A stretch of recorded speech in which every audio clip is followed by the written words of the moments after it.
All right, so let's go ahead and get started. I'm going to go ahead and write the question now. So for first order reaction, okay, this is first order. If it takes 6 minutes for concentration of reactant to decrease to 25% of its initial value. Okay, what is the rate constant? What is the rate constant? And it says K, and then in brackets, in per seconds. Okay, let me zoom in a little bit so you can see better. Maybe too much. Right there. In per seconds for this reaction. Okay, so here's an example here. So basically, you need to know the formula for half-life here for first order. And what was the formula that I told you guys to make sure you remember? So half-life was what? Ln2 over K. Or you can say K equals to Ln2 over half-life. Now, one common issue here is that you don't know how to find a half-life, and you're like, but this is in minutes and this is in seconds. So you want to go ahead and think about this first. So for it to go down to 25%, how many half-lives did it take? And this is first order, so it doesn't depend on the initial concentration. And this is the formula right here, right? You see how it takes one half-life to go to 50% and a second half-life to go to 25%. All right, so that means you have two half-lives and it took you 6 minutes. So how much is each half-life? 3 minutes. Okay, so now that you know it's 3 minutes, can you put minutes in your formula? You can't, because they asked you for per seconds. So what do? 3 minutes, convert it to seconds. So what's that? 3 minutes, 1 minute, 60 seconds. So you get 180 seconds. Okay, so once you know it's 180, you just put it in. Ln2 over 180 seconds, 0.0. And you will get your answer to be, hopefully you can get this on your calculator, about 3.85 times 10 to the minus 3 per second. Now, on your answer choices that you're given, it's only 2 seconds. So you can just pick 3.9, 10 to the minus 3. Okay? So make sure you ask if you guys have questions, okay? So if there's no questions, we'll keep going to the second one. So far as, not too bad. You do have to be able to know a few things like how to convert seconds, how to find a half-life, from the half-life, get the rate law, rate constant. The given time isn't, no, it is not. They're not gonna just give it to you, like it's gonna be somewhere embedded in there. So like in this case here, they're saying it takes 6 minutes to go to 25. So from there, find the half-life. From the half-life, find the rate constant.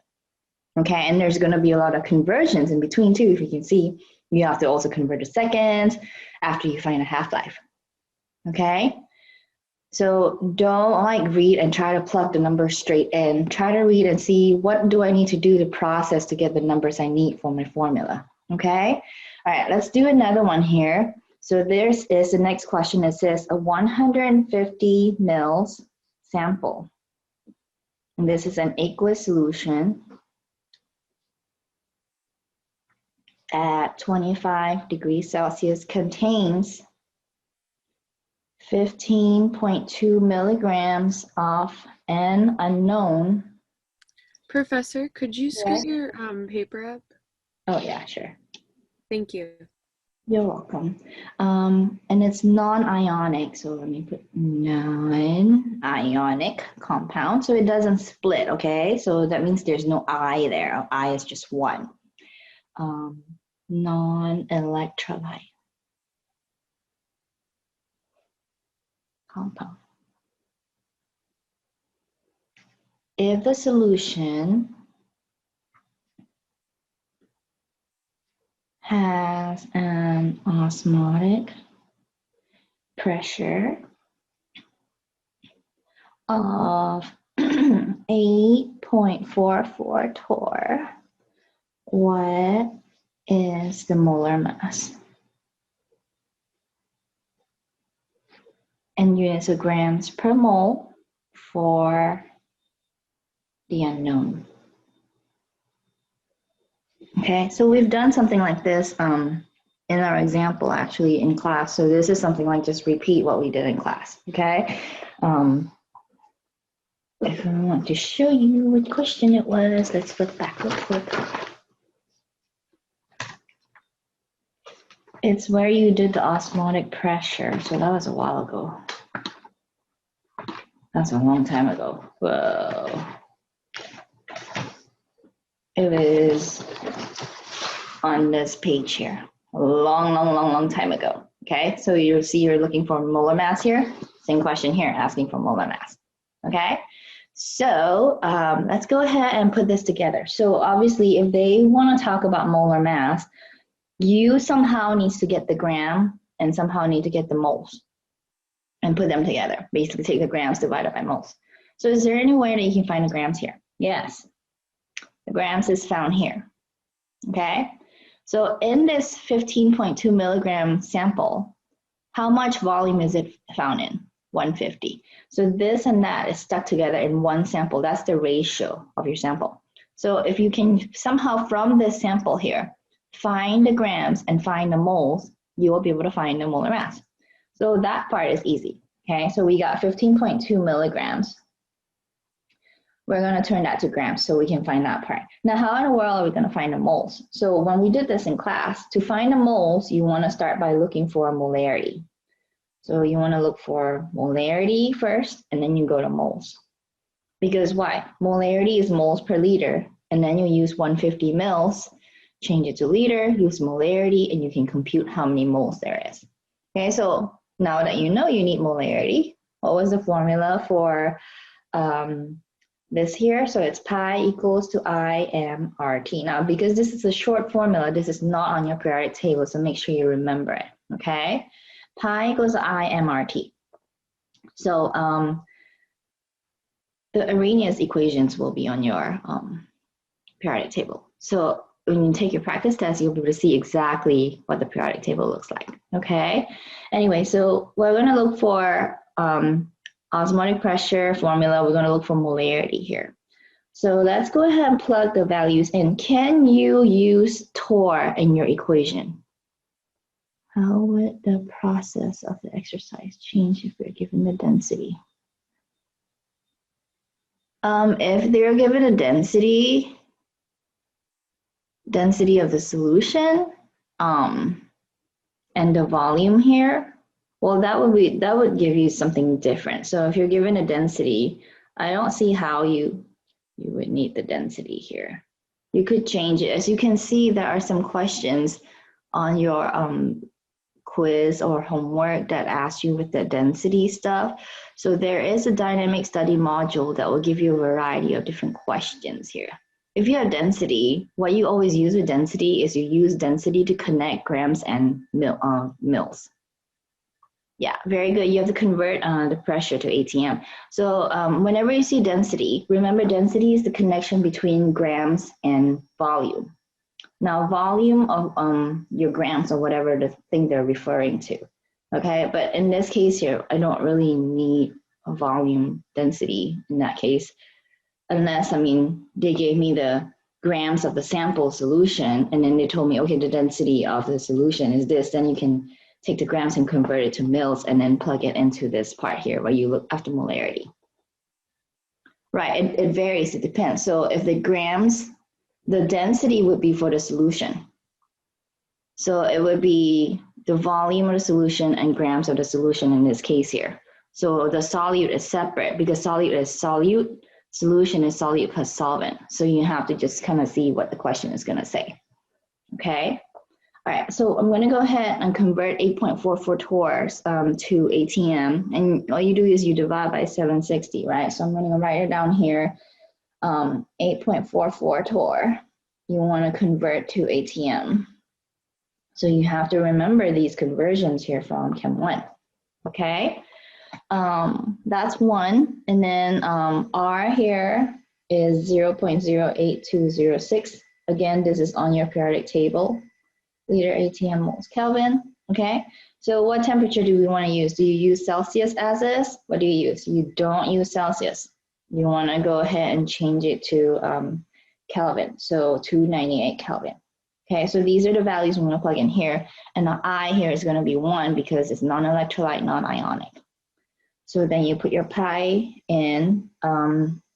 I like to keep it in my calculator, the whole number, but I'm just writing a few numbers down here. This is ATM. That's what you get here, okay, from this formula here. And then 1 times M, what I'm looking for, 0.08206. And then 298 Kelvin. Okay, so molarity here, I try to not round, but I mean, if you round a little bit here and there, it doesn't matter because you still get the answer close enough. All right, so in this case here, molarity is going to end up being the ATM divided by this number and divided by that number. Okay, you should get 4.54 times 10 to the minus 4 moles of protein, not protein, unknown, over 1 liter, right? Because it's exactly that over 1. In this case, is a ratio. So that's going to make my life a lot easier because I know the volume here. Now, if you're trying to play with density, maybe they give you grams and then you use grams to convert to volume and then using density. But we have mils here, okay? So you take your mils, 150 mil of your solution, okay? This is solution here. You take that, and this is also solution. Remember, this is molarity is solution on the bottom here. So you can take this solution, and we know that, let's convert it to liters first. So 1 liter is 1,000 mils. And then you say, take the solution. We know 1 liter of the solution contains this many moles. So you just put that in. So I usually copy the number straight from my I recall that number from my calculator. I mean, I'm not writing it all out, but on my calculator, I'm keeping my numbers, okay? So it's 4.54, 10 to the minus 4-ish moles of your unknown. So here's you would get your moles. So your goal is to get moles because once you get moles, you can combine with the grams to get your molar mass. So let's take a look and see how many moles you get. You end up with like pretty long numbers, so like 6.81196, it keeps going. That's moles right there. Okay, and you take your moles, you're gonna use it because grams per mole. So how do you take 15.2 milligrams to turn a gram? You divide it by 1,000, right? So molar mass is gonna be, I'm just gonna take 15.2 times 10 to the minus 3 because it's divided by 1,000, same thing, okay? Or you just punch in 15.2 divided by 1,000, you get this number.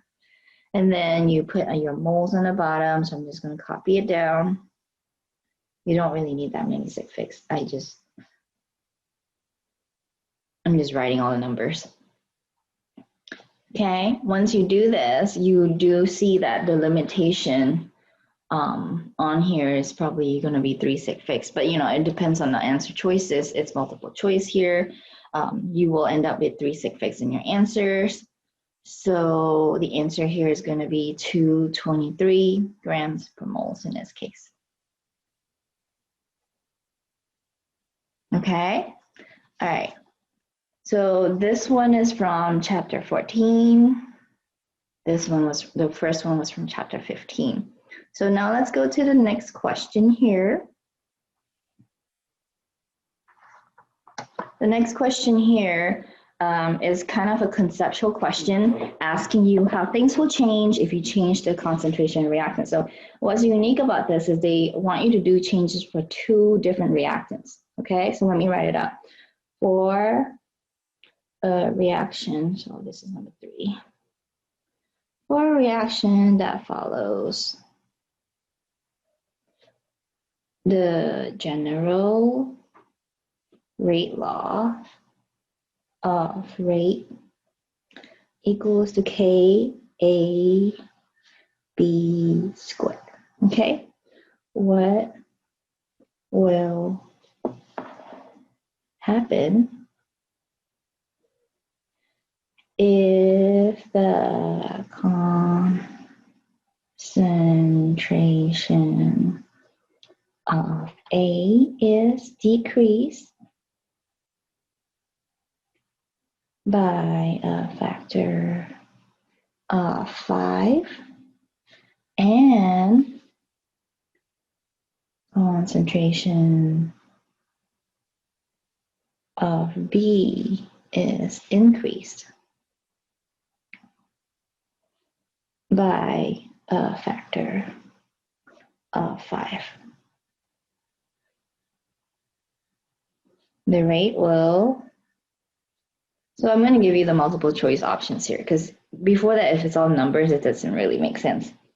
Here's the options, okay? So you have decrease by a factor of 1/5. That means go down 5 times. B, increase by a factor of 25, go up 25 times, unchanged. D will be increase by a factor of 5. Okay, so to do this question, when they give you the rate law, you need to know what orders they are. So A is what order? We know A is, in this case, first order. Agree? What about B? B is second order. So you have to remember what happens if something is first order. It will affect the rate the same amount, just as much as the concentration change. Agree? Now, if it's second order, it will affect the rate to the square of the change of the concentration. So let's go ahead and pretend, like put some numbers in so you can visualize it. So I like to visualize it with simple numbers where I'm just going to do 2 lines, okay? Where it's 1 molarity, and the rate is 1. Keeping it simple here, okay? Now, if I do a second line, we're going to do what these guys are saying here, okay?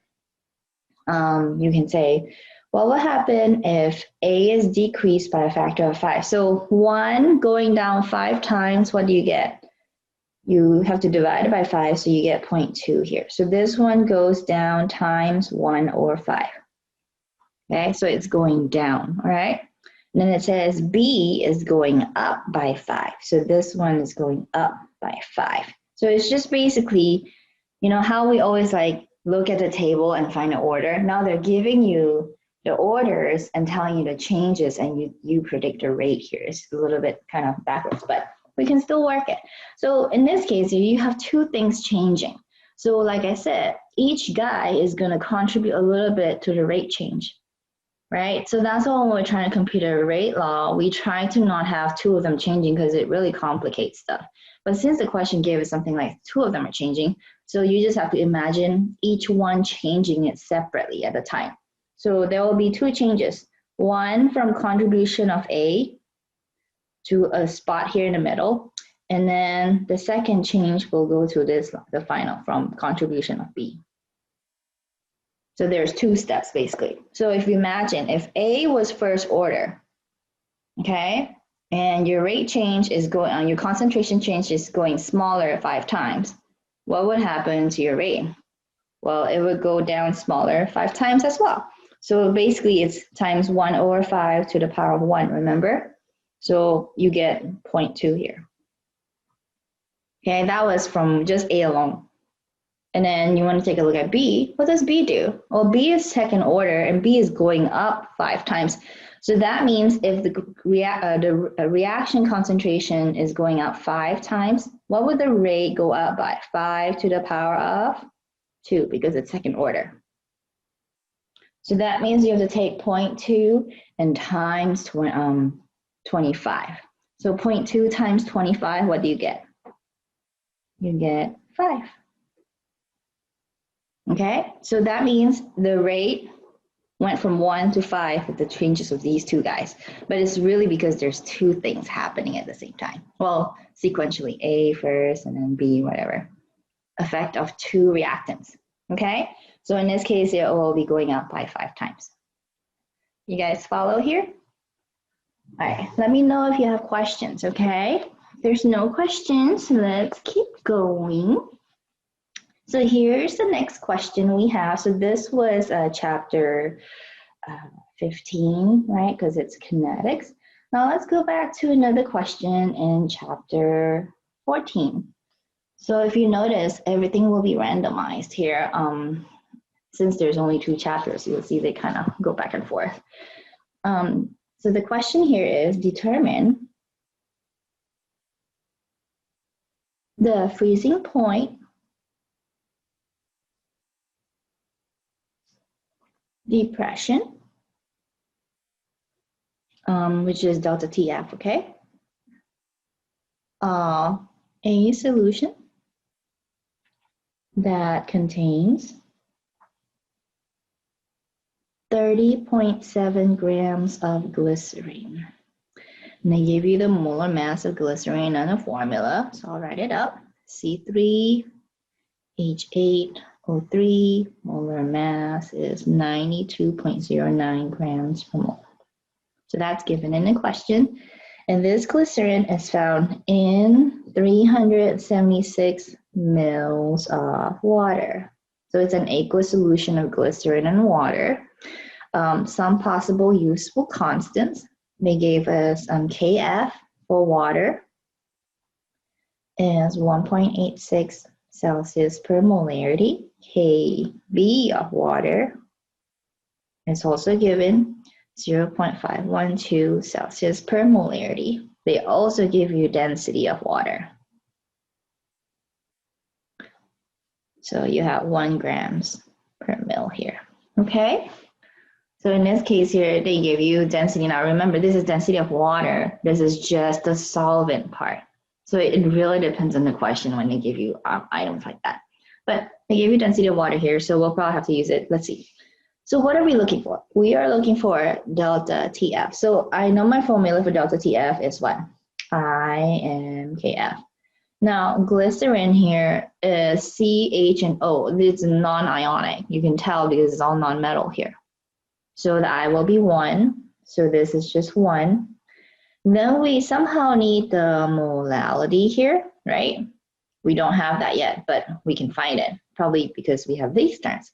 We have the grams of glycerin and you have the mils of water. So you'll be able to find molality there. And we have Kf. So we'll have to look for molality and then we'll multiply with Kf, okay, which is given. So how do you find molality? Molality is moles of glycerin over kilograms of water because it's kilograms of the solvent. So basically you have to get moles of glycerin. So to get moles of glycerin, 30.7 grams glycerin divided by this number, molar mass here, I'll write it up. 30.7 grams of C3H8O3, okay? And then you do your molar mass, 92.09 grams, C3H8O3 is in 1 mole. You get your moles here. So the moles here, let's see what we get on the calculator. I usually just type it in my calculator and do the calculation straight. So divided by 92.09. So you get like a 0.33336 or whatever. So I'm just gonna write down something here. But in my calculator, I actually use the whole number, okay? Moles, okay? So you can see I actually keep that on my calculator here. Now the next thing is you wanna get molality. So you take this moles divided by the kg of water. So 376 mils of water, right? Density is 1, so 1 gram per 1 mil. And then 1 kilogram is 1,000 grams. So then you can get your water's kilograms. So it's 0.376 kg. So to get the molality is literally this divided by that. okay? So I'm gonna go ahead and put that in, I guess, divided by 0.376. You get like 0.8866211089. So I'm right now, you really only need 3 sig figs, so 0.887, how's that? And then 1.86 Celsius per molarity. So then, but you see how I'm keeping all my answers on here though? Like I keep it on my calculator, okay? And then you take that and times 1.86. I get 1.65. 1.65 Celsius. All right. Okay. Make sure you ask if you have questions, or if you've done the practice exam and you're like, yeah, I saw one, I don't know how to do. If you have that, make sure you ask, okay? Your quiz is also open already. You can take a look and see which one you missed. If you don't know why you missed certain questions, make sure you ask as well. You want to, learn from what we've been practicing with, basically.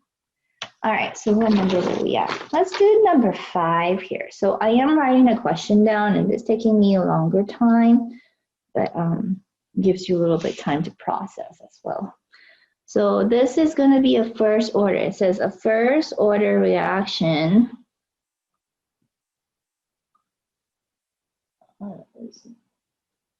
has a rate constant of 1.35 times 10 to the power 2 per second at 25 Celsius. What is the magnitude of K at 45.0 Celsius if activation energy is 55.5 kilojoules per moles? Okay, so we did something like this in the class too, but we're going to go ahead and use the same 2-point form equation here. It is on your periodic table. So you have ln K2 over K1 equals to EA, and then 1 over T1 minus 1 over T2. Now you might see different varieties floating around on the internet, some of them with a negative here. The reason why some of them have a negative is because it's 2 and 1 and 2 and 1, but I flipped my 1 and 2, so the negative here doesn't need to be there. Just so if you follow the formula on your periodic table, you should be safe. I guess I'll know if you're Googling because you're like not using the same formula given on the test. Anyway, put this in, okay? So which one is K1 and K2? So let's just want to organize it. We'll call, this guy K1. So this will be T1. So we're looking for K2 at T2, okay? Now, can we use Celsius in here?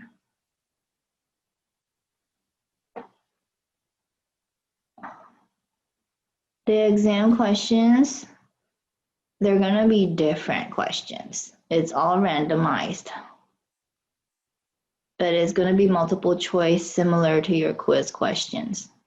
So it is in your best interest to take the practice exam. It will be very similar to the practice exam, okay? That's why I'm working the practice exam with you guys, but everyone will get a different set of numbers, different set of questions, like it's randomized there.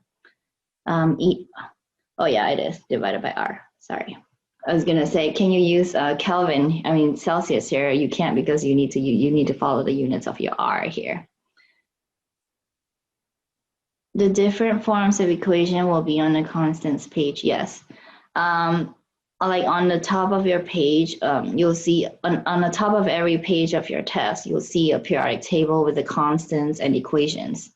So this equation here will be on there. The R will be on there. There will be 2 R's available, the 0.08206 and the 8.3141, 8.315. So this one here, the R will be 8.315 because it has joules in here.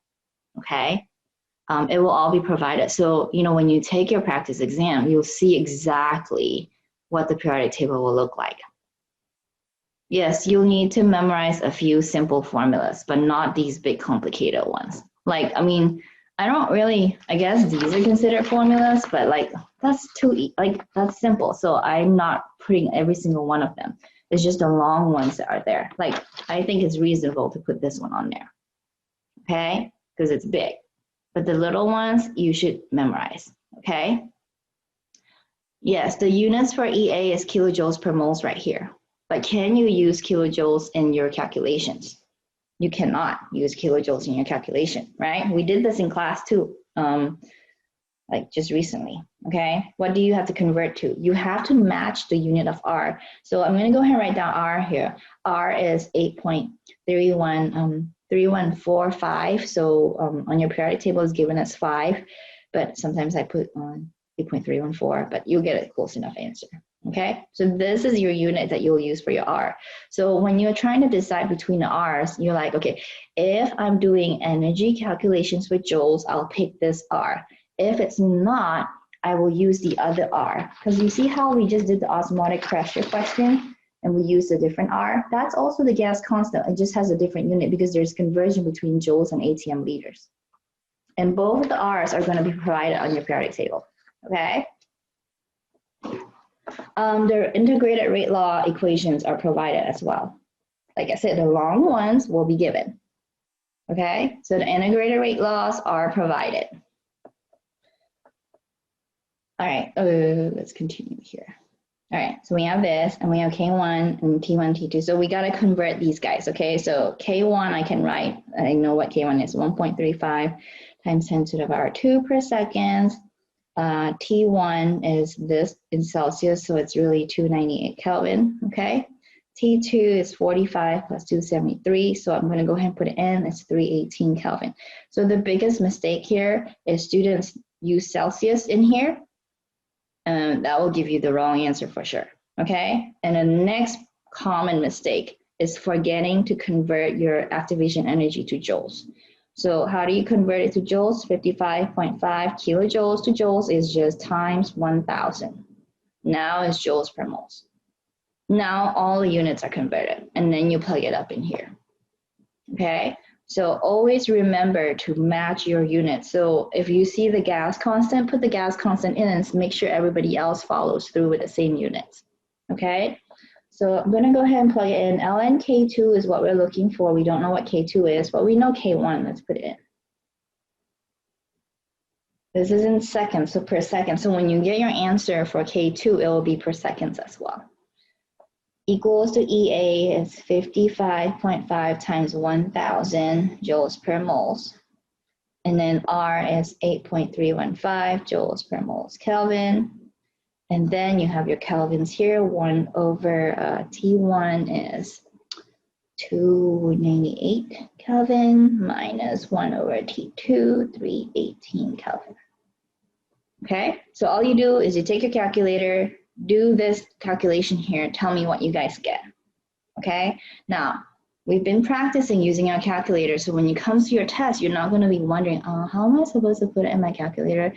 That is not the time to be thinking about that.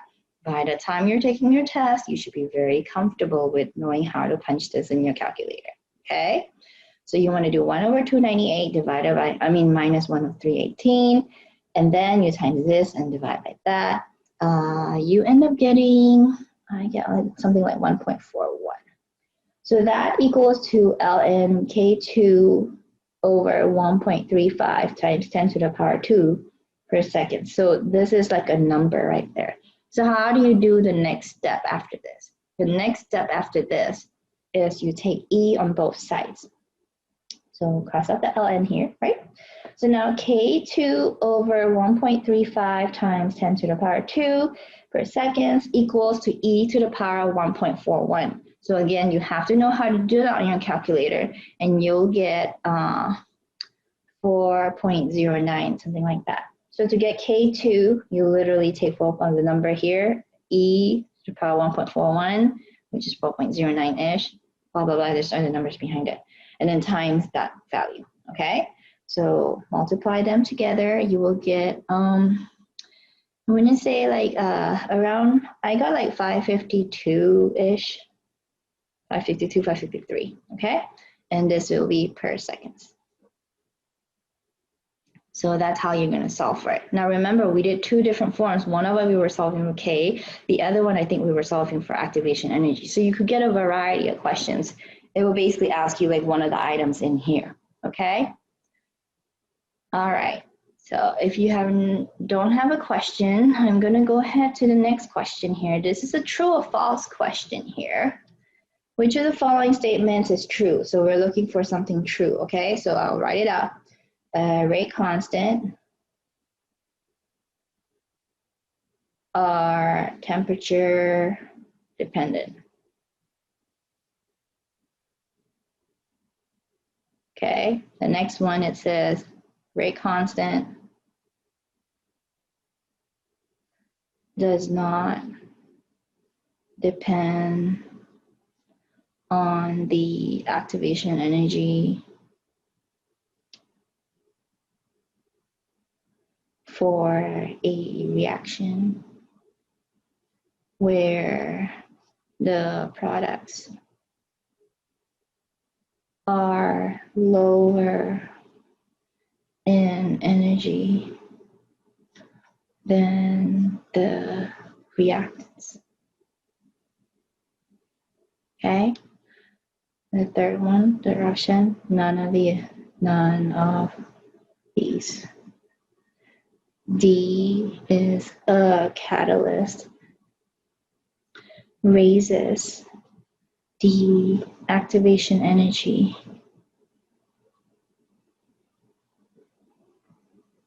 of a reaction.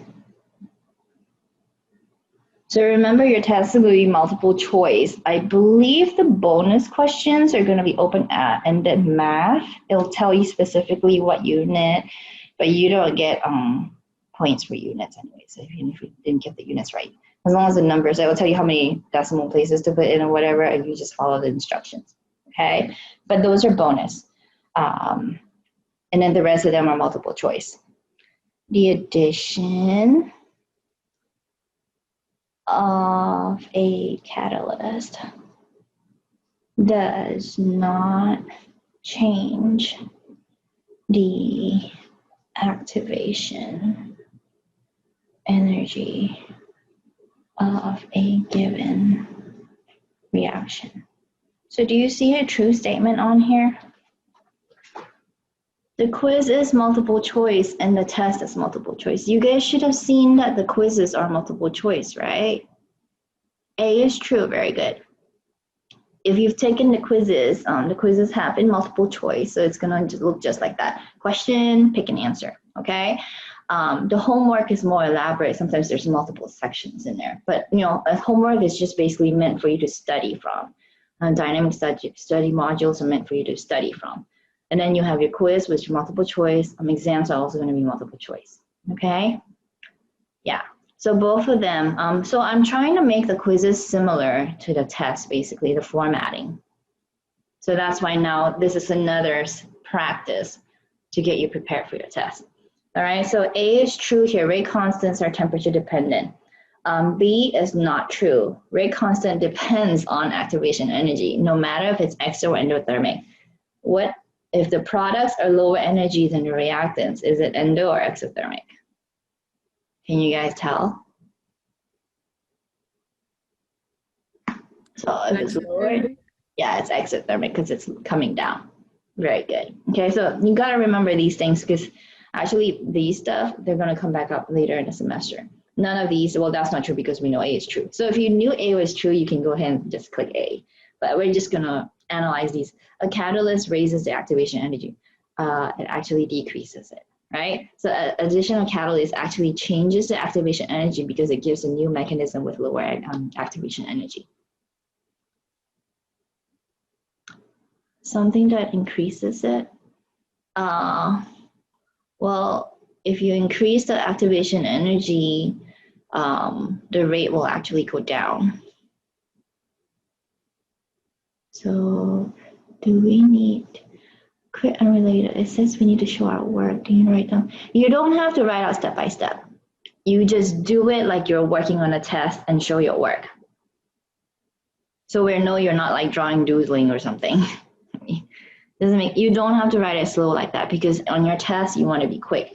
So, you know, when I'm doing my work, sometimes I like skip a bunch of steps. Like as long as you're doing the work and, you know, you don't have to write all, I mean, I guess you can write this. Like if it were me, I actually don't even write this step. I can go straight from that to all the way probably here with the calculator. So as long as you put what you're calculating and showing that you are working on the problem when you're writing and not looking at the screen, that's just what they want to see. They want to see you working on a problem when you're not looking at the screen, okay?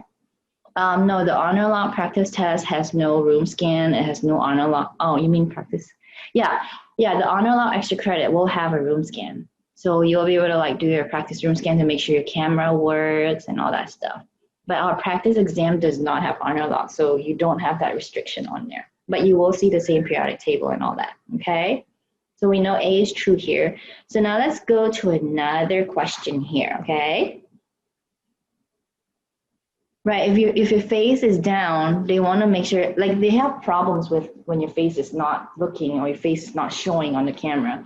So just, you know, when it's not showing, just say, hey, well, I was working on my problem, here's the proof.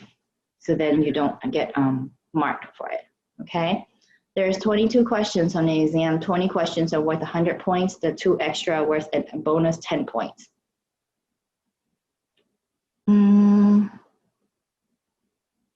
You have your face to show, yeah, that's the thing. So if your camera can't show that, just have your face showing and your paper after you write. So that should go around the problem that we're having, people getting flagged for it, okay? You don't get points for doing the work because it's multiple choice here, unless it's a really special circumstance that you like did everything right and clicked on the wrong answer or something like that. Okay, so, all right, and just remember the practice exam is literally very, very similar to your real test. It's just randomized. So if you can do your practice exam, you should be confident you can do your test, okay?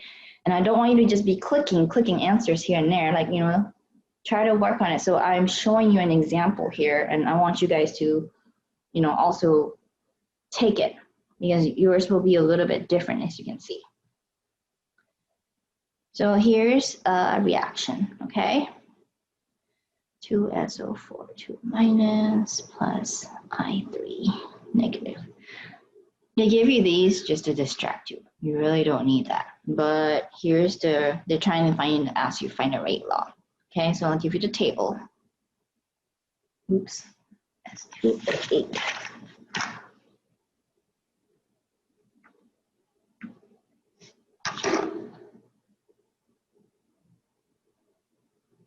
And then the next reactant is I negative. And then you have your rate. Okay, so go ahead and write it out. We have 3 lines here. They have 0.3, 0.44, and 0.44, 0.42, 0.42, 0.21, and the rate is 4.54, 6.65, 3.33. Okay, so here's like 3 separate reaction mixtures, find a rate law. So you just have to pick your lines to find a rate law, okay? And then they also want you to find a K, so you can just go ahead and look for the K. Now, because these are all at the same temperature, they're not saying you're doing it separate temperatures here, the K for each line here should be the same. So you can pick whichever line. Like if you're in lab, there'll be errors here and there, but since it's a set of data given to you, they probably made it pretty so the K's are identical. You do the K for the first line, second line, third line, it'll all be the same. I just always do the first line, okay? So let's go ahead and pick 2 lines here. What 2 lines do you want to pick? So I see this is constant, so 1 and 2, right? This is constant, so I can do 1 that's 1 and 2. Let's see what the change is.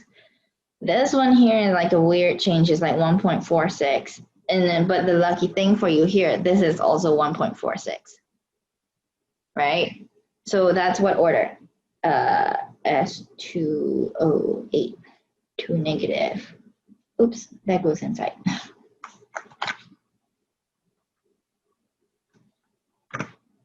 this one here. Can you guys tell what order that is? It's first order. Okay?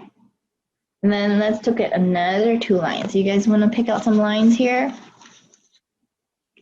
What are the 2 lines? I mean, so what I'm going to do, if the changes are 2 weird numbers, you have to use the log. Yeah, if both of them are not matching and they're weird, then you use the log, okay?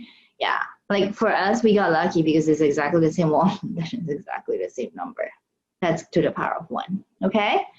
Yeah, so in this case here, I'm going to go, this is constant and this is doubling. So is this doubling here? Yeah, it looks like it, right? Looks like it's also doubling. So what order is that? To the power of 1. This one was also to the power of 1. So I negative is also first order.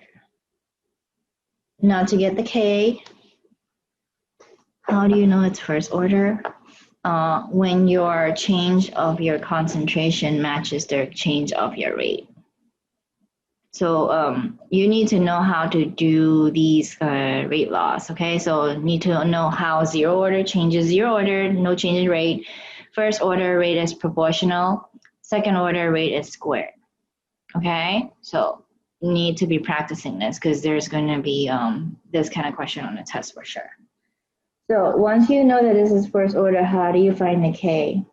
You plug in the rate law, right? Rate equals to K S2O8 to negative I to the power of 1. Now, I'm going to show you what the question looks like when it's on there. So I just printed it out here. I know it's really small. I'm trying to save paper. But anyway, if you look at your answer choices, there's only one that has first order. This is first and half, second and first, first and first, first and second, second and second. So you're like, really? Once you found the first order, you don't even technically need to do this part because you can just go ahead and circle the C. But that's to confirm your work. You see what I'm saying? So sometimes you can save time, but I'm going to go ahead and show you guys how I did it anyway, okay? So in my case here, I'm going to plug in my rate, so 4.54 equals to K, and then plug that in, 0.3, and then 0.42. So that's how you find your K here, and your K is going to end up being really close to 36. I remember it was like 36 or 35 point something. I'll just wait. 4.54 divided by 0.3 divided by 0.42. 36.03, so 36 is cool enough. Oh, actually, this is molarity and molarity, so it's m-1. All right, so let's move on to the next question here, question number 8. This one here is a rate of formation and rate of appearance disappearance question. So if the rate formation of O2 is 6.94 times 10 to the minus 1 molarity per second, what is the rate law? No, what is the rate, not rate law. Erase.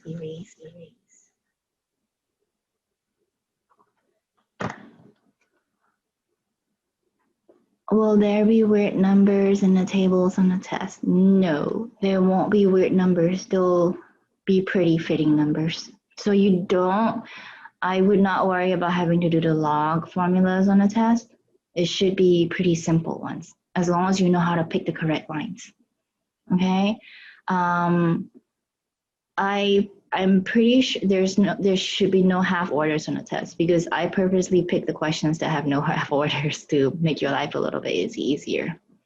The rate constants for first order, that one's not first order. This is actually second order overall. Yeah, but the rate constant for second order is this.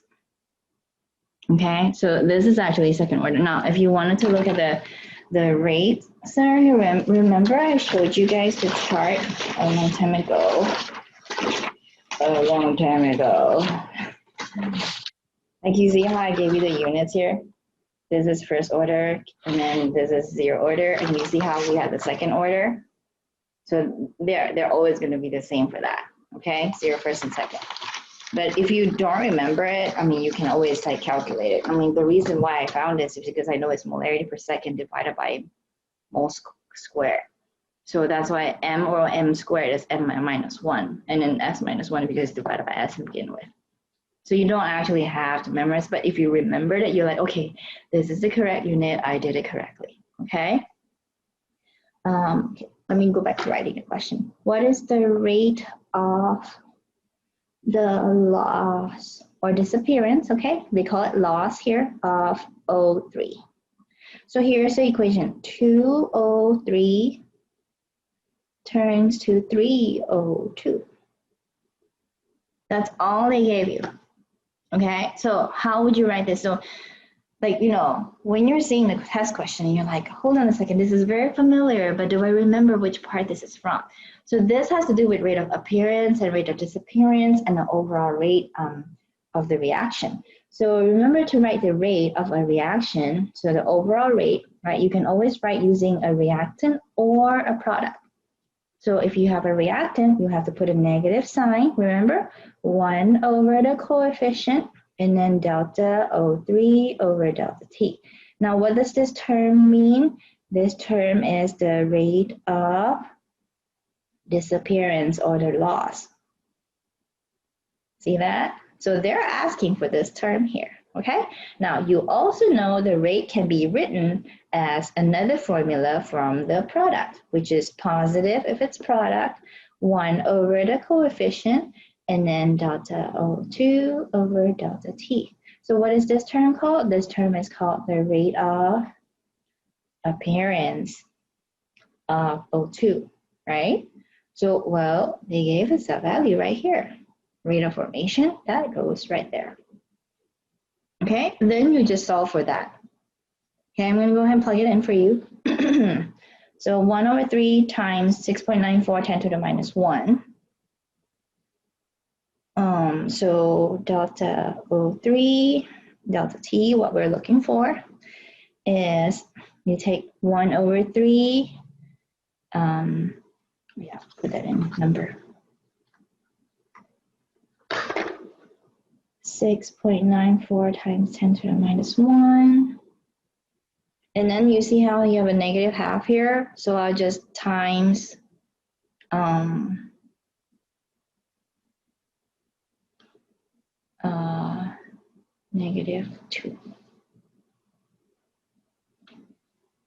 Okay.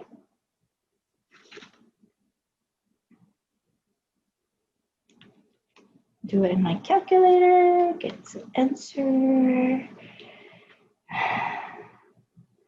So I got like a negative 0.46266, long number, just 463 is good. Okay, now what does this negative sign mean? It implies loss because it's a negative trend here. Okay, so now if you take a look at your answer choices here, they actually don't give you the negative sign because they already say what is the rate of loss, so they know the loss is going to be a negative value. Okay, so you just worked it out here. All right, so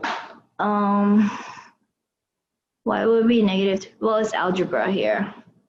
How do you get rid of negative half on both sides? You multiply by -2 on both sides, right? Like, how do you get rid of a half? So it's just algebra there. Because we have a half in this formula right here. Okay? Yeah, so I did skip a step. I should have written the extra step here, but you see how like that was that right here?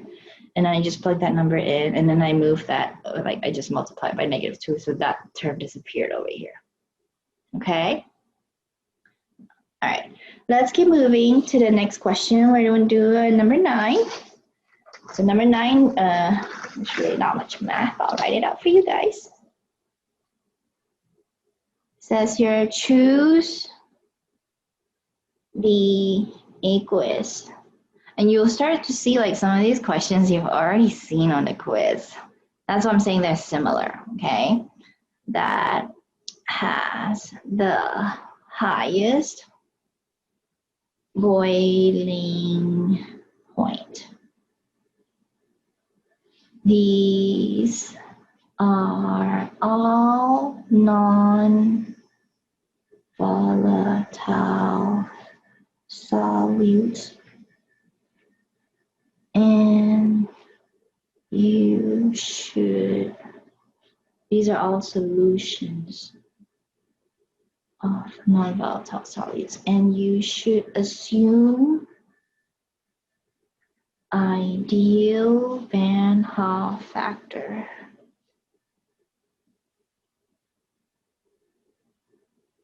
where applicable.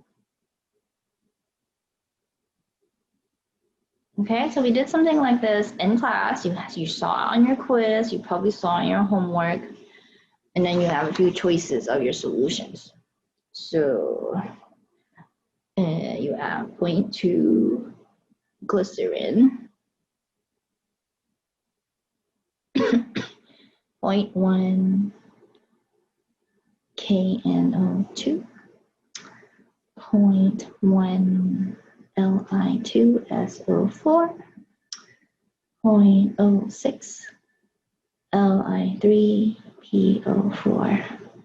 They all have the same boiling point.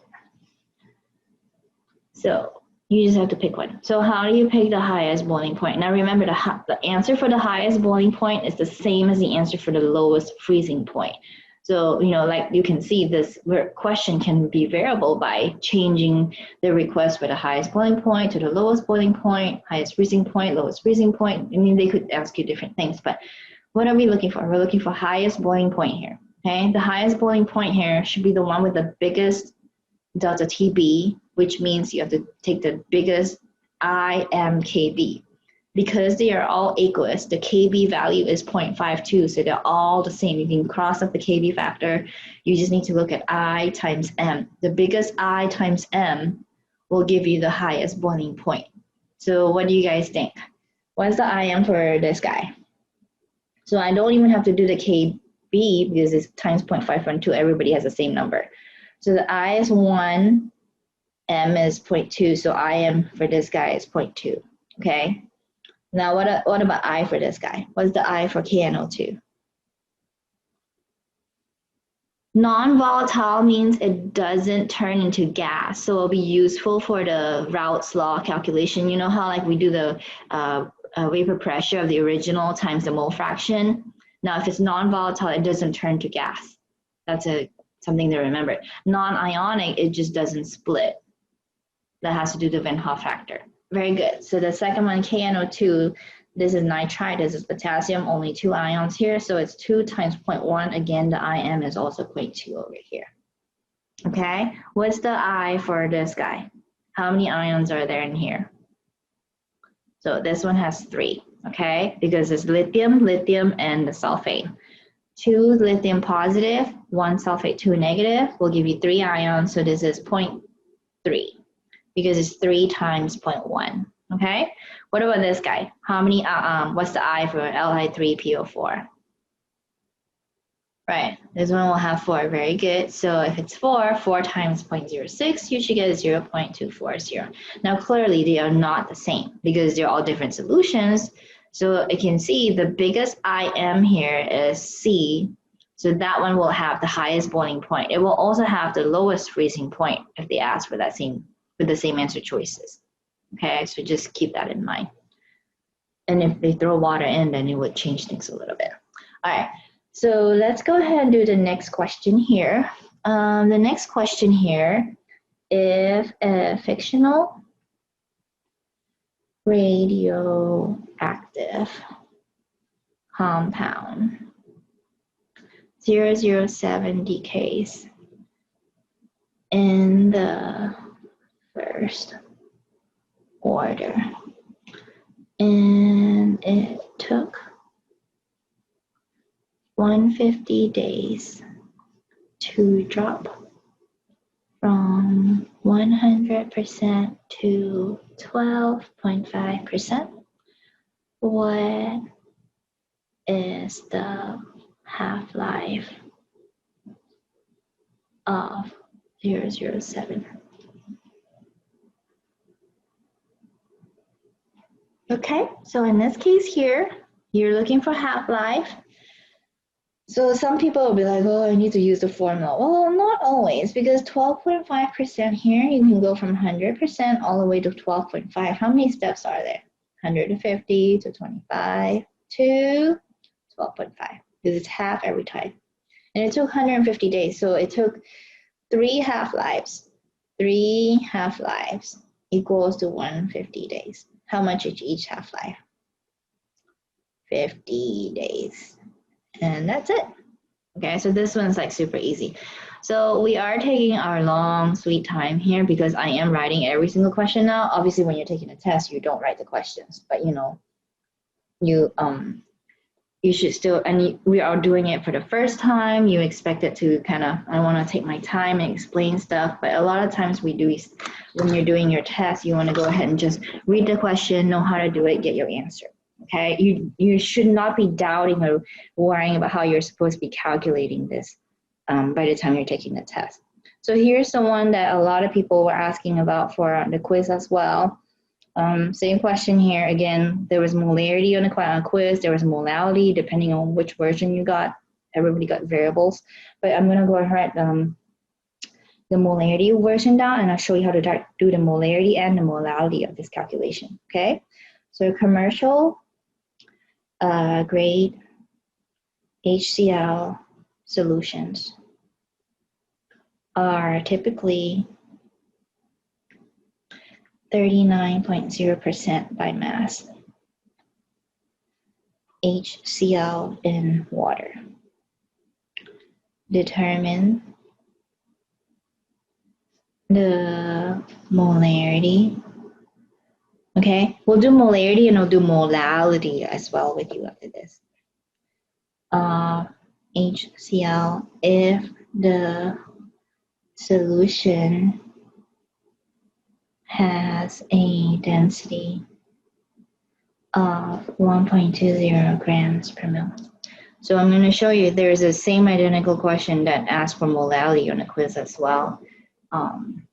So we'll do that afterwards, but basically you can do the same question. So you see how there's a density here given? So what's the density of? Density of the solution. So it's important that you have the solution density on the bottom there.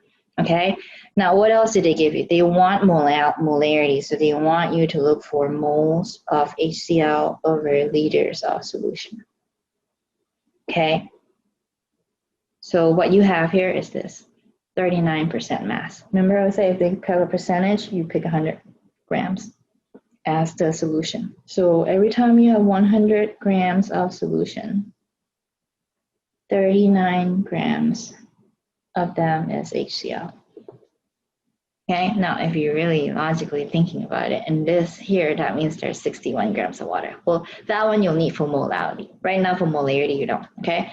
So we'll do that.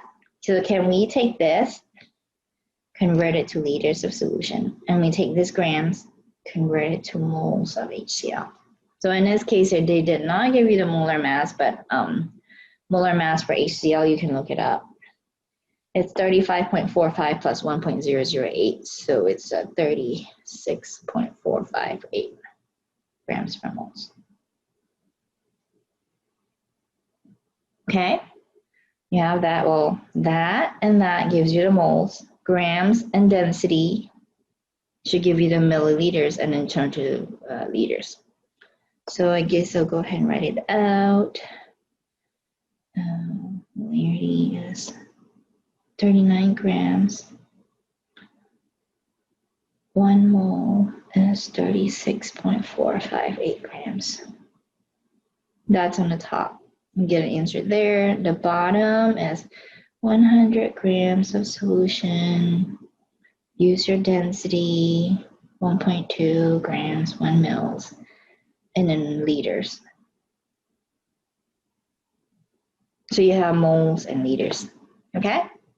Then you put that together, you should get 12.8.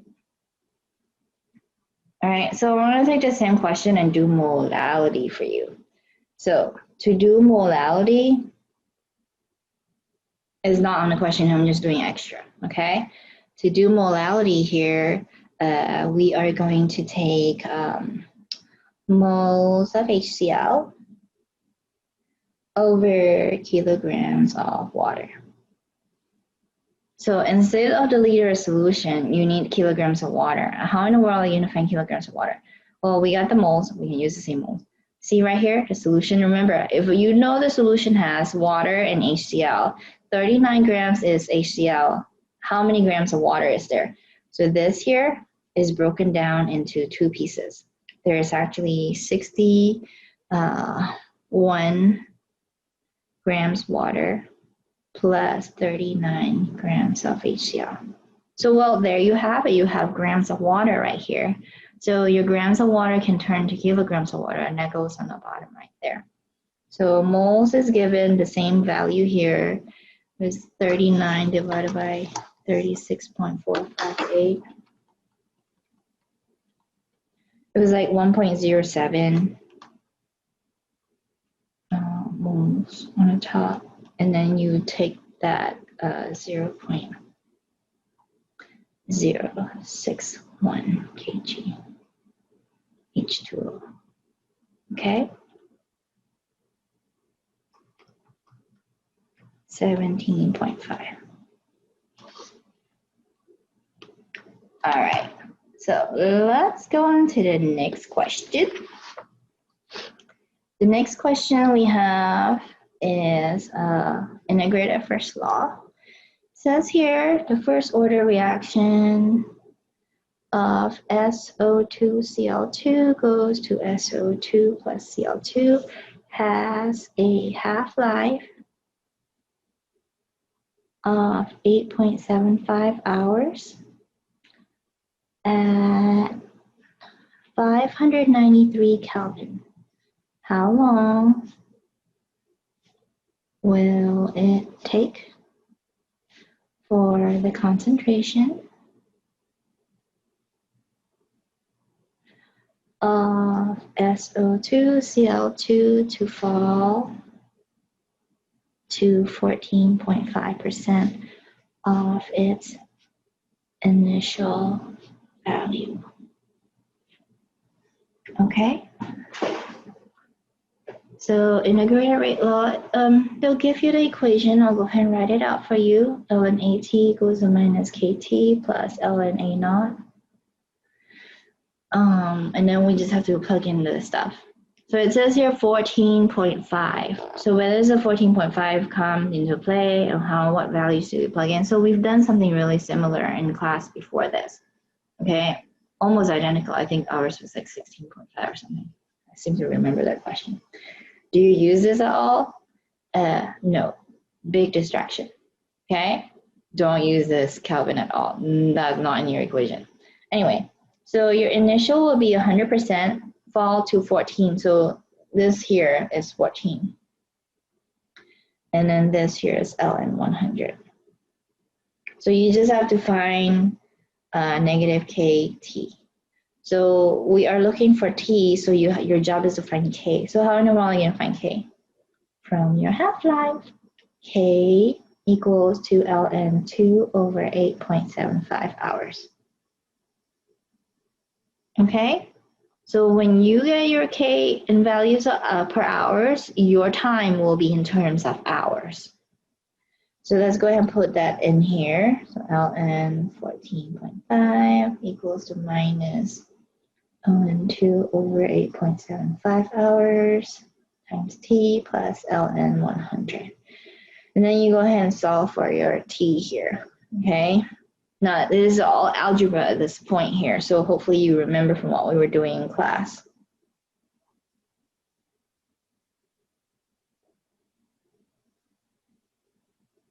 Oops. It's ln 2, 8.75.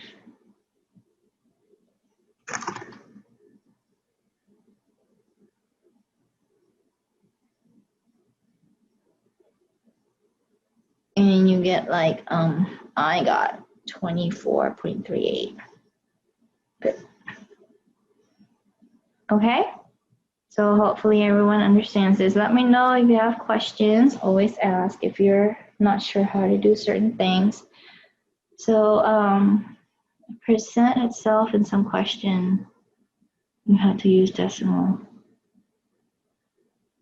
You won't have that problem on the test because yeah, you can, percent and decimal is the same thing.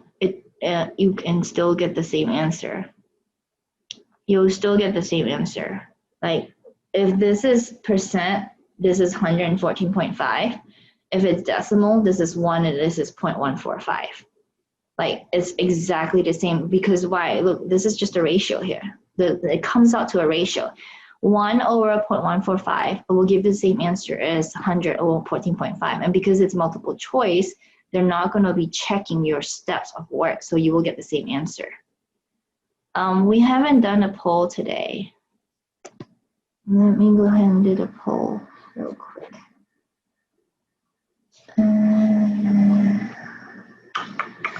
What poll? Oh, I have one here. Launch polling. What's your favorite chocolate? Let us know. Yeah, I don't discriminate. I love them all. White chocolate, milk chocolate, dark chocolate. I don't like chocolate. Some other kind. So let us know in the chat. All right. So go ahead and do your polls. Chocolates. This is from one of our classmates. So if you guys have ideas for polls, let me know. Hershey's, dark chocolate. Uh-oh. I don't know how you can pull it back up. It should be on there somewhere. Dark chocolate. Oh, it seems like our class likes milk chocolate, still majority. White chocolate. You hate dark chocolate unless you use in hot cocoa. Hot cocoa is the best. Oh, hot chocolate is so yummy. Lindt and Lindor are the best. Yum. Chocolate covered cherries. Is there bad chocolate? No, chocolate's good for you. Well, sugar's not good for you, but hey. Everything in moderation. Chocolate covered espresso beans. I've actually never had that. I just feel like I'll get too much of a excitement because I'm really sensitive to caffeine. Milk chocolate isn't too sweet like white and not too bitter like dark. It's perfect in the middle. That's right. So actually, our winner is still milk chocolate. But some people say, I don't care, I love all chocolates. We do have one person that says, I don't like chocolate. Okay. We're not gonna judge you if you don't like chocolate. Here's our results here. If you don't like chocolate, what's your snack that you want to, maybe we'll do that for the next poll. What's your go-to snack choice when you're studying? Anyway, so that's the result. Let's go ahead and stop share results. We are actually out of time, but I want to keep going. For those of you who have to go, make sure you watch the rest of this if you want to see how it's done. But you know, if you take the practice exam, you do great. You don't really need to worry about it too much. All right, so I'm gonna continue. I want to try to do all the questions. So it will take a little bit of a longer time today. Hope you guys don't mind. We don't have lecture on Wednesday because you're supposed to be taking your test during class time at the last part. That's the last window for you to take your test. Okay, so take your test on Wednesday morning instead of taking our lecture. But you know, there's other times that you can take it too, early or not. But that's up to you. I'm going to continue with the practice exam here. So let me know. I mean, if you guys have a question, make sure you ask me, okay? But otherwise, watch the video later if you have to leave now. All right, let's go to number 13. I like to write down, calculate, like I like to work out the work, I guess, but on your practice exam, you're not going to have time to be writing every single thing out. So I want you to take it like you're taking a real test. Because I want you to get used to the environment of taking a test. The only thing difference is there's no camera recording you, okay? Can we do an exercise with volume percent? I don't have one pulled up, but I can do it like right there. Let me see what we do. Do you have a question that we can pull up? Will you show me the question? I can work it later. Okay. Yeah, I can show you guys 1%. It's just volume of your solid over volume with everybody. But I need to see a question here. I can't think of a question right on top of my head right now. So let's go to the next question. Calculate the mass of oxygen in milligrams dissolved in a 5-liter bucket of water exposed to a pressure of 1.13 atm of air. Assume the mole fraction of oxygen in air to be 0.21 and the Henry's laws constant for oxygen in water at this temperature to be 1.3 times 10 to the minus 3 molarity per atm.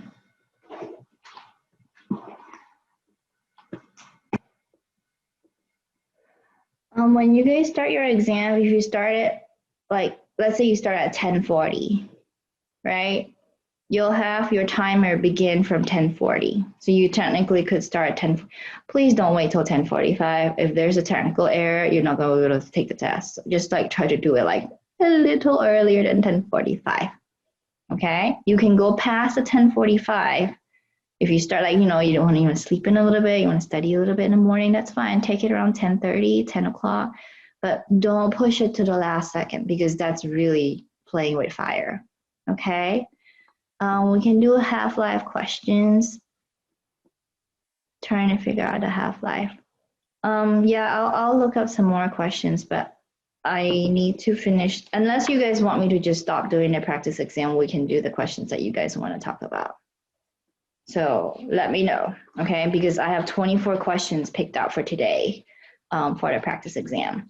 So what about, right, I think you should try to see the practice exam because it is literally going to be your exam example, okay? So if you guys want the extra stuff, you can meet with me later, bring up some questions that you were missing on your quizzes, your homework, I can work it with you, okay? So I do want to finish this with you guys, so I think it will be very, very helpful. Now remember, when I do this for you, everyone gets a different version, so you might not get the same questions, it's all randomized, but at least it's a good idea of your test, what it's going to look like, okay? Obviously, you see there's half-life questions on there. There's also mass percents and stuff like that. So whatever stuff you see on here, make sure you know that topic, okay? All right, so I'm gonna go ahead and continue with number 13 here. So this one here was way like first lecture in the class. Actually second, I guess. Yeah, when we first did our calculation. So this is Henry's Law's constant. If you remember, our solubility of the gas equals to the Henry's Law's constant of the gas times the pressure of the gas. Okay, so in this case here, it goes back to material you learned from Chem 1, or basically how to find partial pressure of oxygen. They're saying here, this is the pressure of all the air, and mole fraction of oxygen is 0.21. So the pressure of oxygen is 0.21 of 1.13 atm. Okay, and you also have to make sure your units here is atm, and that matches your molarity in atm. If it's a torr unit here, please convert this to atm before you plug it in your formula. So pressure of oxygen is 0.21 times 1.13 atm. You have to take the mole fraction, multiply the total. Okay, now there are some questions they'll give you maybe two gases and they'll say one mole fraction is 0.21. What's the mole fraction of the other gas? It will be 1 minus 0.21, which is 0.79. So they don't tell you these things, but if they're asking you for the other gas, it will just be the difference between 1 and 0.21. Okay, so but anyway, this is what we're looking for just for oxygen. And then you put your Henry's Law's constant in there, 1.3 times 10 to the is it minus 3? Yeah, minus 3 molarity per ATM. Okay? All right, so then all you do is put it in your calculator to get your molarity. But that's not really the answer yet because they ask for grams of oxygen in milligrams. So get the molarity out first. So the molarity is like a 3.1, 3.08.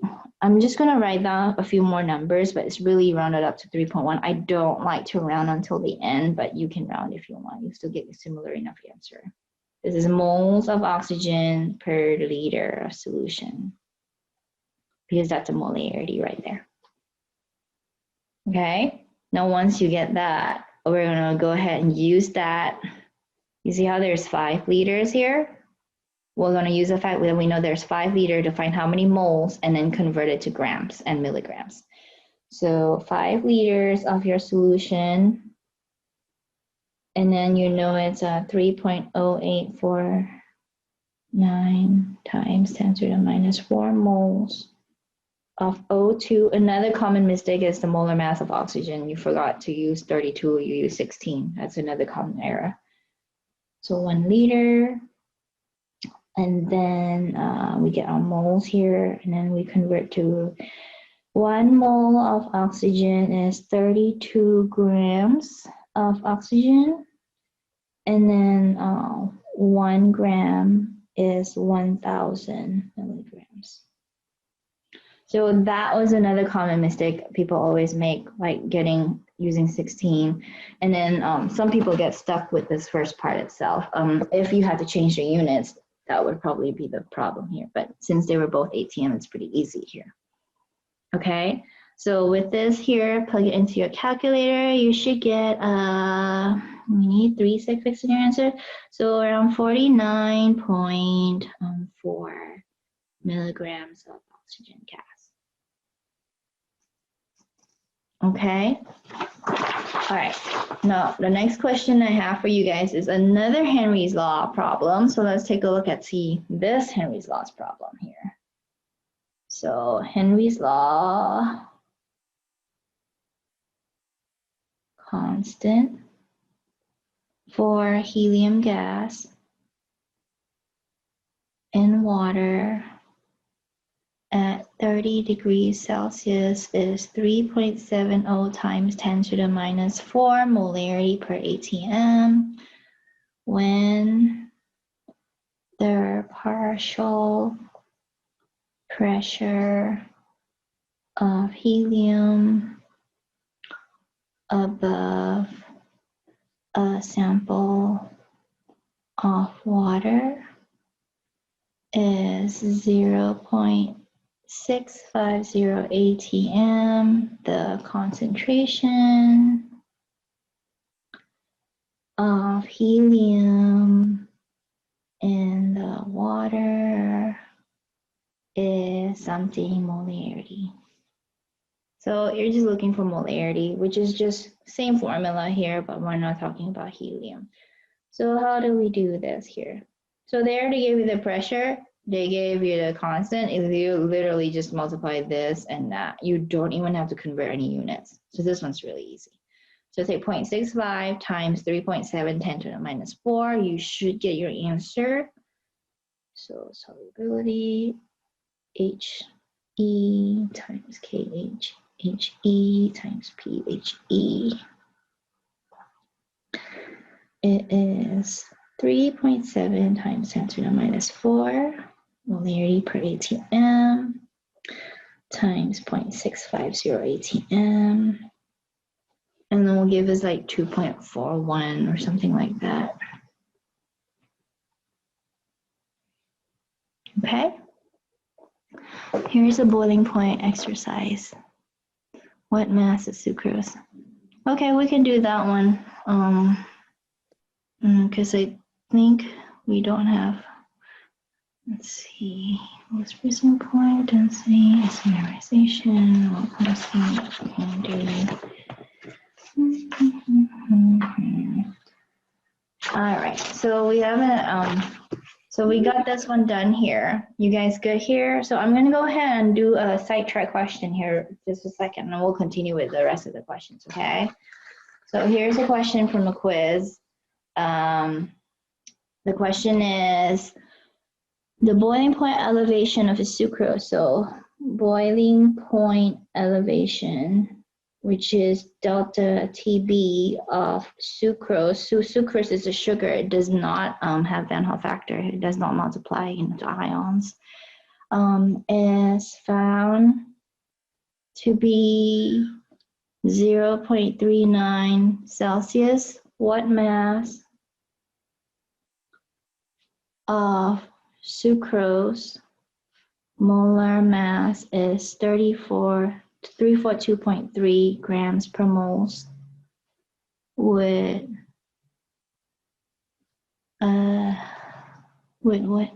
be needed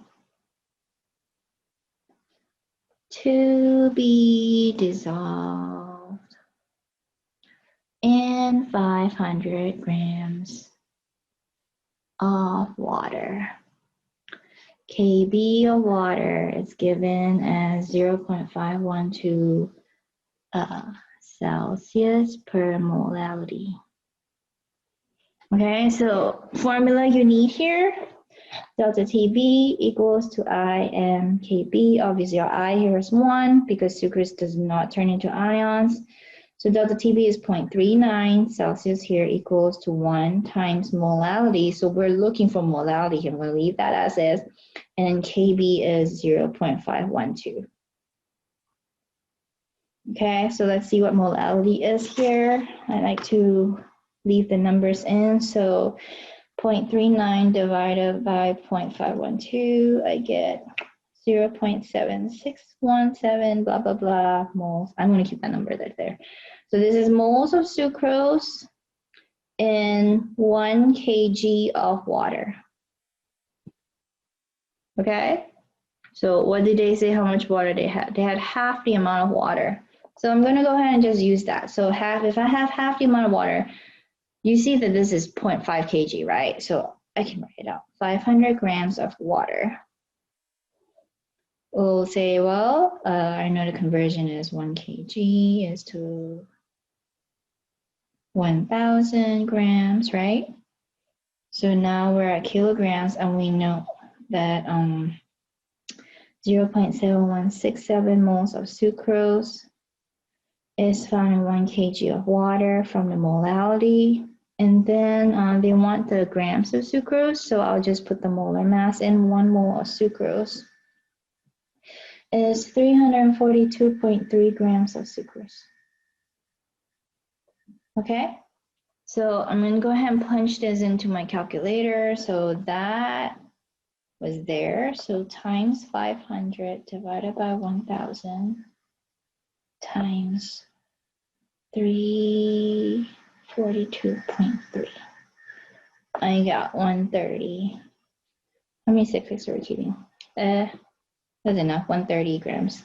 130.368 grams of sucrose.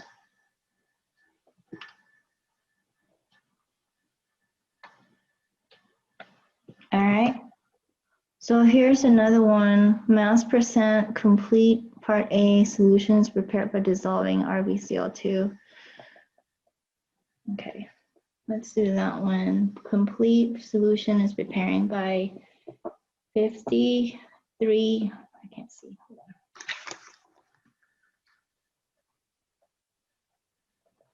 All right, so we're gonna do 52.3 grams of RbCl in enough water to make 502 mils of solution. So mass, find mass percent of RBCl if density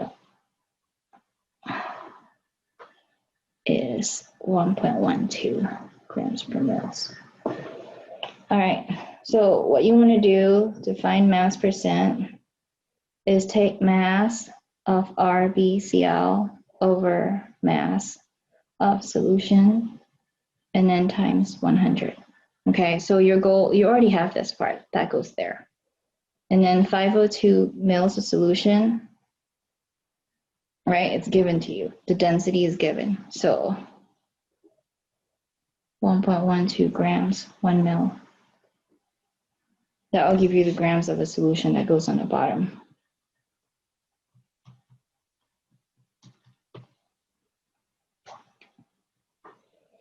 So that is 52.3 over 562.24 times 100.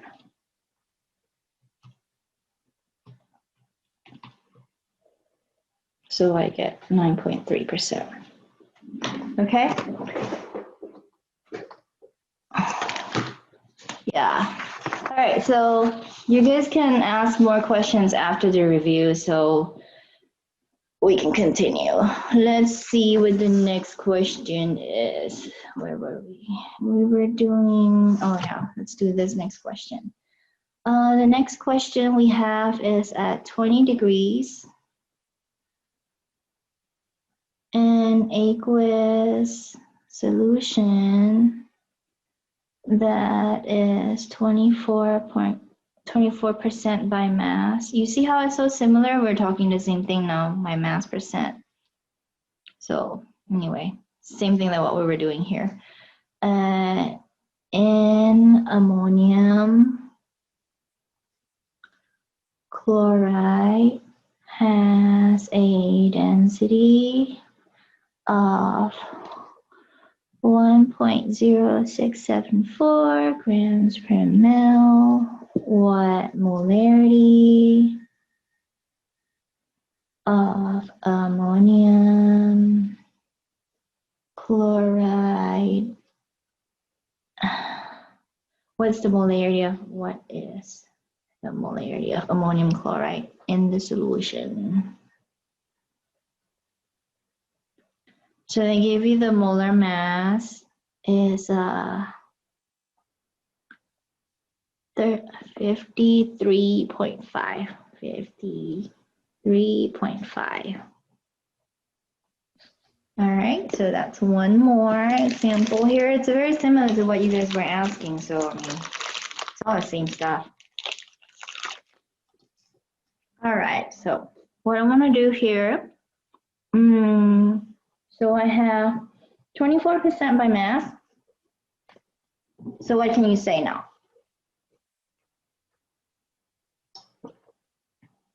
So in this case here, that means if I have,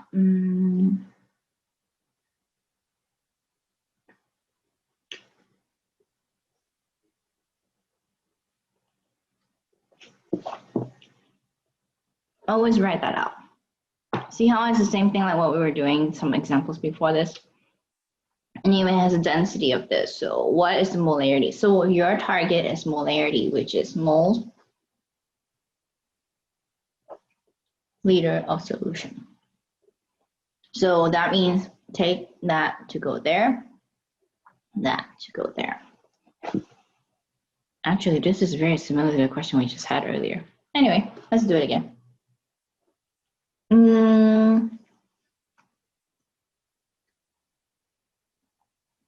24.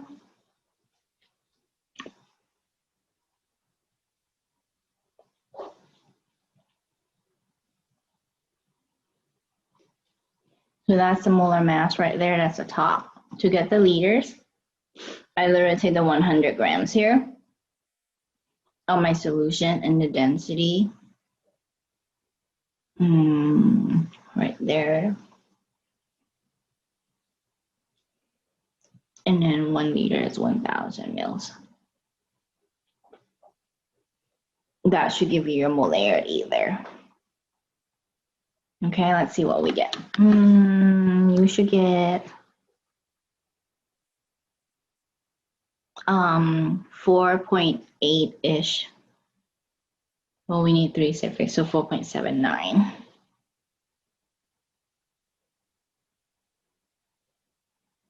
All right. Okay, so let's keep moving. The next question I want to do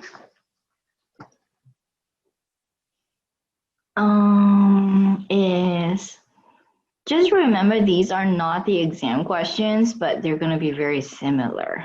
So don't expect to see like the same exact test, like it's not going to be, but it's a very, very good idea what the test is going to look like. What's the next question here? Okay, a solution is 0.44 or 0.0440.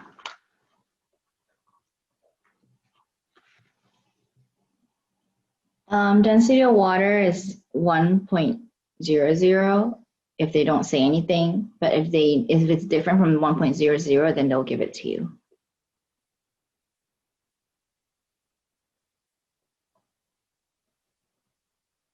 So here's the molality of Kf.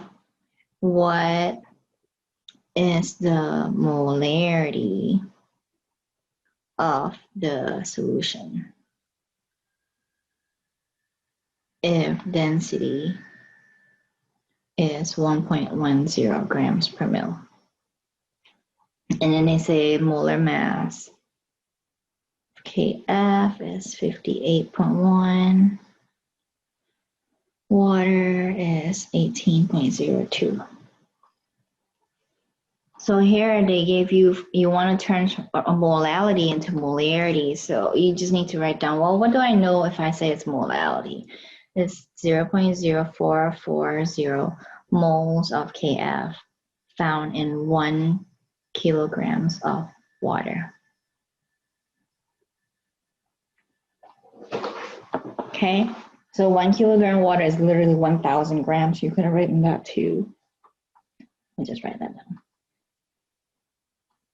Okay, so how do you want to change to molarity? So molarity, what you're looking for is moles of Kf over liter of solution. Now, you already have moles of Kf. That's going to go right there. So your job is to find out what the volume of the solution is. Okay? This one here is not water, so it's 1.1. This is a solution of Kf here, so it's 1.10. Okay, so if you know there's 1,000 grams of water, can we find out what the volume of water is? I mean, so how many grams of your solution do you have? So in your solution, you have Kf plus water. Okay, you know this one here is 1,000 grams. You know this one is 0.0440 moles. Can you turn this to grams? Yes, you can, okay? If you turn this to grams, then you have grams of solution there. So don't be going straight from this here because this is not solution, this is just a solvent. You need the solution to go on the bottom. So let's go ahead and get that. This in grams, use the molar mass is 2.5564 grams of Kf. So solution is actually 1,002.5564 grams of solution. Okay, because I'm taking this plus that. And then I'll use the density. So 1.10 grams, 1 mils, and then 1 liter is 1,000. So then you'll get the liters, and that goes there. So the liters here, I get like 0.9-ish. That goes right there. So your molarity, 0.0440 over 0.9114, you get 0.0483 molarity.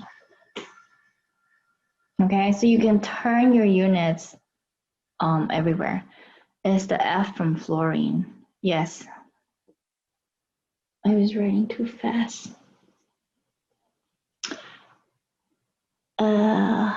Did you convert moles to grams? Yes, I did. You want me to write that out? 0.440 moles. 1 moles is given as 58.10 grams. So that gets to be that one. Okay. All right, so next question. Here's one that's another similar like what we did. So this one here, choose the aqueous solution with the lowest freezing point. Okay, these are all non-volatile solutes, and you should assume ideal Van Hoff factor. So non-volatile ideal Van Hoff factor.